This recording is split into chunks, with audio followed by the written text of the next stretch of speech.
Os aliados estavam preocupados que o dia D pudesse fracassar? Com certeza estavam. O dia D é completamente único na história militar. Nada assim jamais foi tentado. Assaltos anfíbios são as operações militares mais difíceis e virtuosas. Os aliados iam tentar em uma escala incomparável a qualquer coisa já feita antes. Em um dia, 150 mil homens atravessariam o canal, tentando garantir uma posição na França. Eles encontraram uma imponente linha de defesa, a Muralha do Atlântico de Hitler. Os homens precisariam superar minas, metralhadoras e outros obstáculos para estabelecer uma cabeça de praia. Muitos homens estavam indo para a morte. Em retrospecto, sabemos o que aconteceu no dia D. Foi um enorme sucesso. O primeiro passo deles no caminho para libertar a França. É fácil esquecer que isso não era certo. Muitos comandantes, na verdade, tinham sérias dúvidas sobre suas ações. Alguns acreditavam que as baixas seriam altas demais, outros temiam um fracasso total. Neste vídeo quero falar sobre tudo o que eles temiam, do clima desviando homens ao grupo ameaçador de divisões Panzer. Antes disso, vejamos o que os aliados enfrentavam: a formidável muralha do Atlântico de Hitler. A França foi derrotada pela Alemanha nazista em 6 semanas em 1940. Se quiser saber mais, já fiz um vídeo explicando por que a França colapsou tão rápido. A derrota da França foi uma grande conquista para a Alemanha nazista. Como não conquistaram a Grã-Bretanha, havia o risco dela ser usada como base para invasão aliada. Para evitar isso, Adolf Hitler ordenou que a costa fosse transformada em uma fortaleza impenetrável. Foi um projeto gigantesco. Ele queria fortificar toda a costa do sul da França ao norte da Noruega. Em maio de 1944, quase 10 mil bunkers de concreto já estavam prontos na costa. Esses bunkers de concreto armado resistiam a quase tudo que os aliados lançavam contra eles. Foram usados 17 milhões de metros cúbicos de concreto suficientes para erguer 85 arranha-céus modernos. Nas praias diante desses bunkers havia diversas defesas letais. Milhas de arame farpado enroscariam a infantaria inimiga, tornando-os alvos fáceis para metralhadoras. Muitas defesas eram simples e baratas, servindo apenas como obstáculos. Existiam defesas antitanque chamadas ouriços tchecos. Qualquer tanque que tentasse passar por cima de um deles seria levantado do chão e imobilizado. Um papel semelhante era desempenhado por pirâmides de concreto e grandes portões de aço. A Alemanha instalou muitas minas, com 65 milhões só na Normandia. As mais aterrorizantes eram as minas que saltavam no ar antes de explodir, conhecidas como minas S. Quando pisadas, eram lançadas a 1 metro e explodiam, liberando estilhaços letais em todas as direções. A detonação de uma única mina podia matar vários homens. Também havia perigos à espreita no mar. Minas antitanque eram fixadas em estacas de madeira na areia. Quando a maré subia, elas ficavam logo abaixo das ondas. Se um veículo de transporte de infantaria atingisse uma delas, a mina explodiria e afundaria a embarcação. As defesas dificultavam muito uma invasão. O objetivo principal era atrasar o inimigo, mantê-lo nas praias, até que um contra-ataque fosse possível. No interior, havia reforços prontos, incluindo 10 divisões de tanques preparadas para empurrar os aliados de volta para o mar. Então, os aliados tinham um desafio formidável pela frente. Dizem que assaltos anfíbios são as operações mais difíceis de toda a guerra. Realizar um ataque desse tipo contra defesas tão fortes seria extremamente difícil. Isso envolveria milhões de pessoas em diversos papéis. Os aliados estavam preocupados por causa de uma tentativa de desembarque anfíbio 2 anos antes em Dieppe. Os aliados contavam com um efeito surpresa para vencer, mas fracassaram de forma espetacular. Eles não estudaram o relevo e geologia da praia, nem planejaram as rotas para o interior e desconheciam as fortificações alemãs. A falta de comunicação entre os homens do mar e em terra levou ao envio das embarcações de desembarque. Sem espaço na praia, 29 tanques desembarcaram, mas mal conseguiam se mover por causa da superfície solta. Dos 10 mil homens, cerca de 3 mil morreram ou foram capturados. No geral, tinha sido um desastre. 2 anos depois, os aliados estavam decididos a não repetir os mesmos erros. Primeiro, precisavam escolher o local de desembarque. Eles poderiam ter desembarcado em qualquer lugar entre o sul da França e o norte da Noruega, mas, por questões logísticas e de apoio aéreo, não podia ser longe da Grã-Bretanha.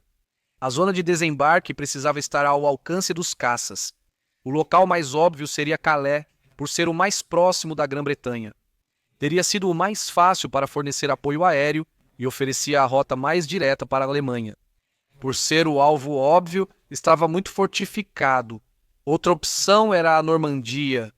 A Normandia possuía praias ideais para desembarcar tropas e equipamentos. Estava ao alcance dos caças e tinha um ótimo porto para os aliados enviarem suprimentos e reforços. No entanto, foi necessário realizar uma enorme quantidade de pesquisas para determinar se era adequado. A Força Aérea Real fez mais de 3.000 missões de reconhecimento para fotografar as praias. Os aliados queriam detalhes de todo o terreno. Qual a inclinação da praia? Quais eram as defesas alemãs e as rotas para avançar? Em todos esses pontos, a Normandia foi considerada adequada. Britânicos foram convidados a enviar fotos de férias na França para ajudar planejadores a reconstruir o terreno. Outra dúvida importante era o tipo de areia lá. Na incursão de Dieppe 2 anos antes, o cascalho solto deixou muitos tanques aliados parados. Isso absolutamente não poderia acontecer de novo. A areia precisava ser capaz de suportar o peso dos tanques. Para garantir isso na Normandia, os aliados precisavam que homens fossem lá coletar amostras da areia. Isso foi 6 meses antes do dia D.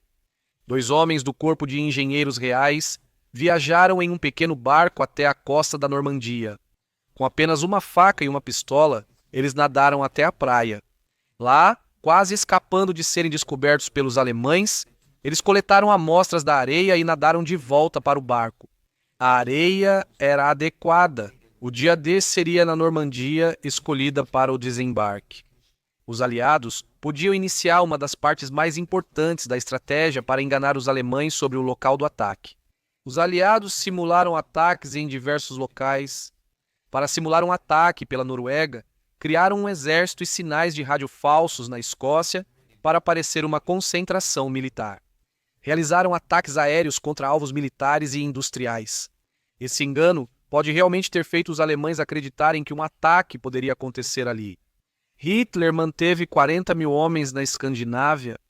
Os aliados planejavam enganar os alemães, fazendo-os acreditar que a invasão seria em Calais. Isso não foi difícil, já que Calais era o alvo óbvio. Os aliados criaram o totalmente fictício primeiro grupo de exércitos dos Estados Unidos, que supostamente era liderado pelo famoso general americano George Patton. Patton era o general que os alemães mais temiam. Ele era um homem feroz que dava tapas em seus soldados se eles tivessem choque de guerra. Muito esforço foi dedicado ao exército falso. Aviões e tanques falsos foram usados para enganar o reconhecimento aéreo alemão.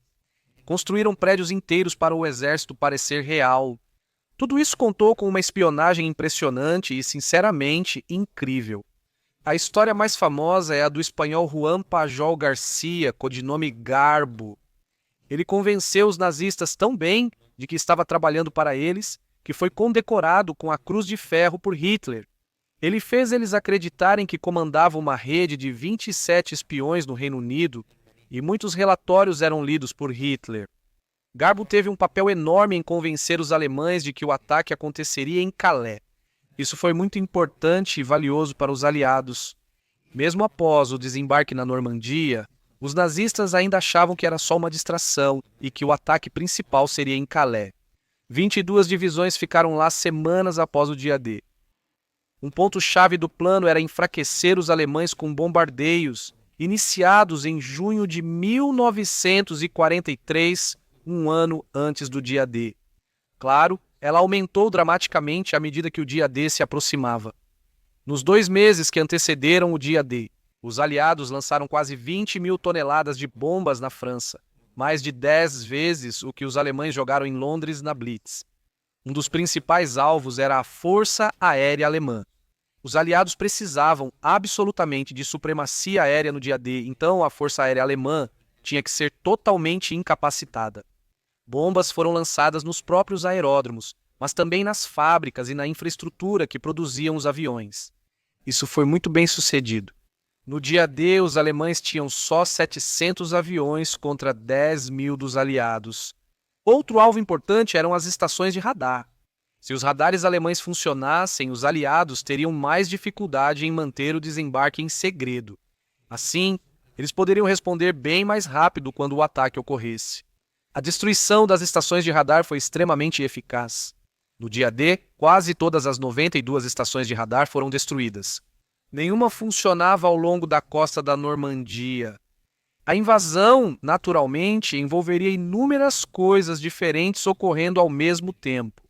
Primeiro, 24.000 paraquedistas seriam lançados no interior após a meia-noite. Eles estavam lá para capturar vários alvos estrategicamente importantes, certas pontes e estradas. O objetivo principal era dificultar contra-ataques alemães. Simultaneamente, cerca de 7.000 navios partiriam da costa inglesa rumo à Normandia. As operações navais demandaram quase 20.000 homens.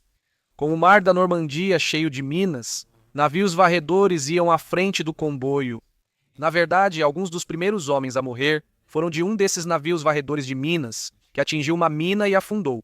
Outros navios tinham a tarefa de bombardear as fortificações costeiras para enfraquecê-las o máximo possível antes do desembarque dos homens. Claro, um grande número dos navios estava transportando os 150.000 homens que desembarcariam nas praias. Os primeiros homens chegariam por volta das 6h30 e atravessariam campos minados e fogo de metralhadora até subir à praia. Os homens desembarcariam em 5 praias e, ao fim do dia, idealmente estariam reunidos.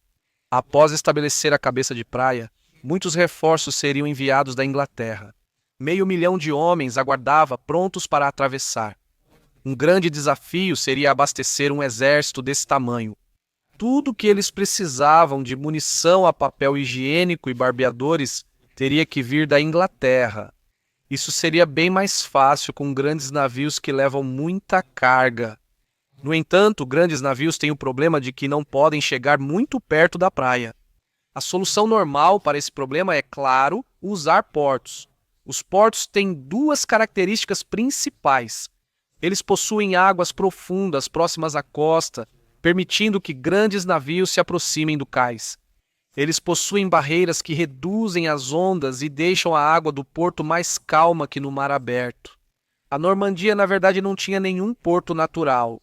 O mais próximo era em Cherbourg, sem previsão de quando os aliados o tomariam. Isso originou uma das partes mais impressionantes do plano do dia D. Usariam grandes portos flutuantes transportados da Inglaterra para a França. Eles foram chamados de Portos Mulberry e levaram meses e dezenas de milhares de homens para serem construídos. Se esse era o plano, como os comandantes aliados lidavam com isso? Eles estavam, como você imagina, muito estressados. Mesmo fazendo tudo para garantir o sucesso, sabiam que ainda havia chance de fracasso. O primeiro-ministro britânico, Winston Churchill, estava nervoso. Em carta a Franklin Delano Roosevelt, Winston Churchill escreveu: "Não duvido que podemos desembarcar e nos posicionar. Estou muito preocupado com o que pode acontecer entre o 13º e 16º dia. Meu caro amigo, esta é de longe a maior coisa que já tentamos."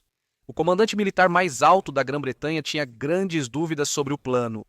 Ele escreveu: "Estou muito inquieto com toda a operação. Na melhor das hipóteses, ficará aquém das expectativas da maioria das pessoas que nada sabem sobre suas dificuldades. No pior cenário, pode ser o desastre mais horrível da guerra." O chefe da aeronáutica britânica também estava pessimista. Ele acreditava que o lançamento dos paraquedistas seria um fracasso e causaria grandes perdas de homens e aeronaves. Ele repetidamente disse a Eisenhower, o comandante supremo, que a operação fracassaria. Isso só aumentou as grandes ansiedades de Eisenhower e o fez duvidar de sua coragem e julgamento. Eisenhower estava tão estressado que fumava sem parar. Na véspera da invasão, ele escreveu um discurso para o caso de fracasso. Ele escreveu: "Nossos desembarques não conseguiram obter uma posição satisfatória e eu retirei as tropas. Decidi atacar agora com base nas melhores informações disponíveis. Tropas, força aérea e marinha fizeram tudo o que coragem e dedicação permitiram. Se houver alguma culpa ou responsabilidade relacionada à tentativa, ela é somente minha. Se a operação tivesse falhado, é difícil exagerar o quanto teria sido um desastre. Parte disso era porque todos podiam ver a Guerra Fria se aproximando. Nesse ponto, Estados Unidos da América e União Soviética já eram vistos como futuros adversários em uma guerra pela dominação mundial. Os soviéticos avançavam rapidamente pela Europa pelo leste. Assim, quanto mais os aliados demorassem para invadir, mais a Europa cairia no comunismo. O pior no dia D seria as tropas falharem em garantir uma cabeça de praia e serem forçadas a recuar ao mar. Isso, é claro, significaria uma perda de vidas impressionante. Dezenas de milhares de homens morreriam. Se isso ocorresse, os alemães se fortaleceriam novamente e talvez levasse até um ano para tentar outra invasão. Isso daria tempo aos alemães para seguir bombardeando a Inglaterra com foguetes V1 e V2.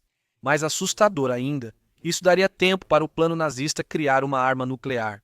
Lembre-se de que era difícil para os aliados saberem o quão perto os alemães estavam de conseguir isso. O dia D não podia fracassar devido ao alto custo financeiro, o que aumentou a pressão sobre os recursos dos aliados. Cerca de 2 milhões de pessoas estavam envolvidas. Assim, garantir o sucesso era muito difícil. Toda essa grande operação precisava ser precisa. O fracasso de um ataque podia comprometer outros. Cada comandante sabia que qualquer erro poderia custar vidas. Um erro poderia resultar no sangue de milhares de homens em suas mãos. Suas reputações poderiam ser arruinadas para sempre. Para aqueles homens, muitos dos quais tinham grandes reputações e muita fama, havia muito a perder. Então, do que exatamente os comandantes aliados estavam preocupados? O que era que tirava o sono deles à noite? Bem, com um plano tão enorme e complicado quanto o do dia D, é desnecessário dizer que havia um número quase infinito de coisas que poderiam dar errado. Será que os alemães foram mesmo enganados sobre o local? Ou descobriram onde seria e reforçaram mais do que os aliados imaginavam? Era fundamental enfrentar o mínimo de tropas alemãs na Normandia para o plano funcionar. Outra dúvida era se os alemães poderiam lançar um forte contra-ataque. Mesmo com cabeças de praia estabelecidas, os aliados ficariam vulneráveis após os desembarques. Se algumas divisões de tanques chegassem cedo, poderiam dificultar muito a situação. Outra grande preocupação era se existiam defesas das quais eles não tinham conhecimento. Por exemplo, os aliados descobriram muito tarde as minas antitanque debaixo d'água. Isso significou que, no último minuto, eles tiveram que mudar o plano. Eles tiveram que mudar o horário em que o ataque aconteceria. Essas minas obrigaram os aliados a desembarcar na maré baixa, 2 horas e meia após o previsto. Isso então teve que ser mudado novamente em uma das praias quando descobriram que havia bancos de pedras. Lá, eles teriam que desembarcar na meia-maré. A principal preocupação dos aliados não era com os alemães, mas com algo mais mundano. Algo que já atrapalhou muitos planos na história, até meus aniversários. O clima inglês. Os aliados sabiam que o tempo seria um dos principais fatores para seu sucesso. As operações aéreas exigiam céu limpo. Se houvesse cobertura de nuvens, os aviões não conseguiriam ver onde estavam lançando suas bombas e paraquedistas. Vemos que essa preocupação era válida pelo que ocorreu no dia D. Em uma das praias, a cobertura de nuvens fez com que os paraquedistas fossem lançados no lugar errado. O clima causou grande estresse aos planejadores. Isso não só porque eles não tinham absolutamente nenhum controle sobre isso, mas também porque é impossível prever com certeza. O clima é imprevisível e a previsão sempre será probabilística. O estresse aumentava porque só havia poucos dias por mês adequados para a operação. Os bombardeiros dependiam de lua cheia para enxergar os alvos, e as marés também precisavam estar certas. Isso queria dizer que, se o clima não ajudasse nos poucos dias propícios pela lua e marés, não seria possível. Toda essa operação teria que ser adiada por semanas. Isso pode não parecer tão ruim, mas teria sido um desastre. Centenas de milhares de homens aguardavam ansiosos por isso, muitos em navios extremamente lotados. Um atraso desses teria um efeito terrível sobre o moral. Além disso, seria cada vez mais difícil impedir que os alemães soubessem onde ocorreria o ataque. Manter o sigilo seria difícil. Felizmente, para os aliados, no fim, precisaram adiar apenas um dia, não semanas. O dia 10 estava previsto para 5 de junho, mas 6 e 7 também eram opções. Depois disso, só seria possível em semanas, dependendo dos meteorologistas. O chefe da equipe de meteorologia era James Stagg. Era ele quem diria a Eisenhower quando prosseguir. Stagg ocupava um dos cargos mais estressantes entre os planejadores, tendo que apresentar as previsões de 3 dias a Eisenhower. Mas nenhum dos meteorologistas de sua equipe conseguia concordar sobre o que o tempo provavelmente faria nem mesmo em um dia. Os outros planejadores não demonstravam muita simpatia pela difícil posição de Stagg, responsabilizado por fatores em grande parte aleatórios. Quando ele chegou à reunião para apresentar as previsões a Eisenhower, Eisenhower perguntou diretamente: "E então, Stagg, o que você tem para nós desta vez?" Outros homens eram ainda piores do que isso, beirando o sadismo. Um tenente disse a ele: "Boa sorte, Stagg. Lembre-se, vamos te enforcar em um poste de luz se você não interpretar os presságios corretamente, certo?" Na reunião, Stagg disse que o tempo ia piorar significativamente no dia 5. Quando Eisenhower perguntou sobre os dias 6 e 7, ele teve que admitir que não sabia. Seguindo esse conselho, Eisenhower decidiu adiar o dia D, que não aconteceria no dia 5. Como Stagg previu mau tempo, agora, se não estivesse ruim, ele seria humilhado. Ele quase fez os aliados perderem a melhor chance com sua previsão errada. Isso realmente parecia possível. Ao acordar no dia 4, Stagg viu o céu limpo e pouco vento. Será que havia feito os aliados perderem o melhor momento? No café da manhã, ele não conseguia encarar os outros oficiais, mas isso não durou, para alívio de Stagg. Com o passar do dia, o tempo realmente piorou muito. Stagg estava certo em defender o adiamento. Ainda assim, o adiamento gerou grandes problemas. O que seria das dezenas de milhares de homens espremidos nas embarcações de desembarque? Eles não poderiam permanecer ali por 24 horas. Muitos navios foram enviados e precisariam retornar para reabastecer. Algumas das pequenas embarcações de desembarque nem sequer tinham rádios, então não era possível entrar em contato com elas. Navios maiores foram enviados para escoltá-las de volta. Com tantos navios aliados na Normandia, o risco de os alemães descobrirem o ataque era muito alto. Se isso acontecesse e os alemães enviassem reforços significativos para a Normandia, as forças aliadas poderiam estar caminhando para um campo de morte sem nenhuma esperança de sucesso. Para aumentar o estresse, eles não poderiam saber se os alemães tinham descoberto. O dia D estava provisoriamente marcado para 6 de junho, mas, é claro, não havia garantia de que o tempo melhoraria. Na noite do dia 4, Stagg foi mais uma vez chamado para se reunir com Eisenhower.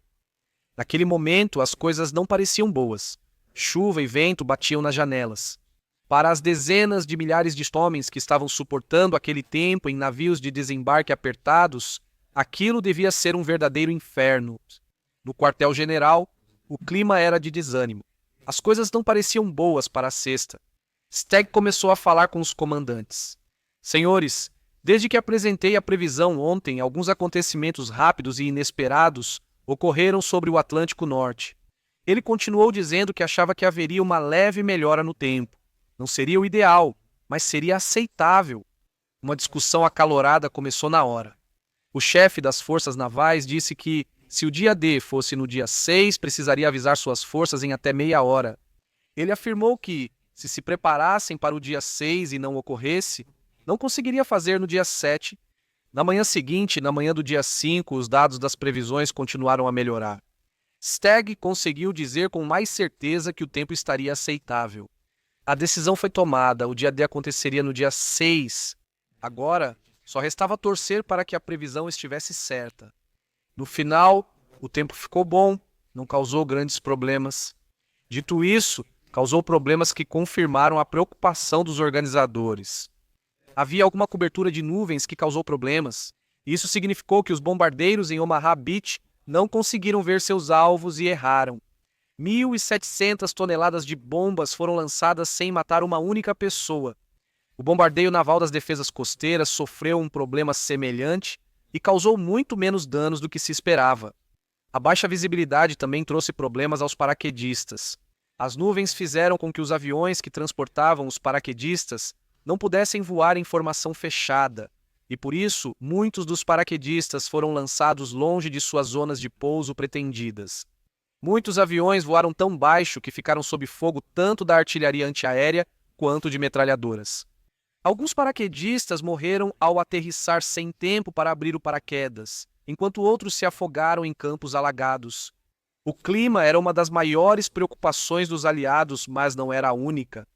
Outra grande preocupação era se as tropas conseguiriam sequer superar as defesas. Ao desembarcarem e subirem as praias, eles ficariam muito vulneráveis. Será que os homens seriam todos abatidos por metralhadoras e empurrados de volta para o mar? A expectativa era uma taxa de baixas de 30% ou cerca de 50 mil homens em um dia. Não esqueça, para os aliados toda a morte contava. Eles não lutavam como a Rússia, onde vidas eram consideradas descartáveis.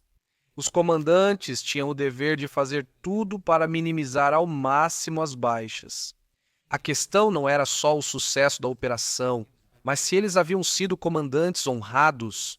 Um erro que, se matasse alguém, os assombraria para sempre. No final das contas, essa era, na verdade, uma área com a qual os aliados se preocuparam mais do que precisavam. Eles previam 30% de baixas, mas o real foi cerca de 8%. Algumas praias foram piores que outras. Omaha foi a pior, com 2.000 mortos.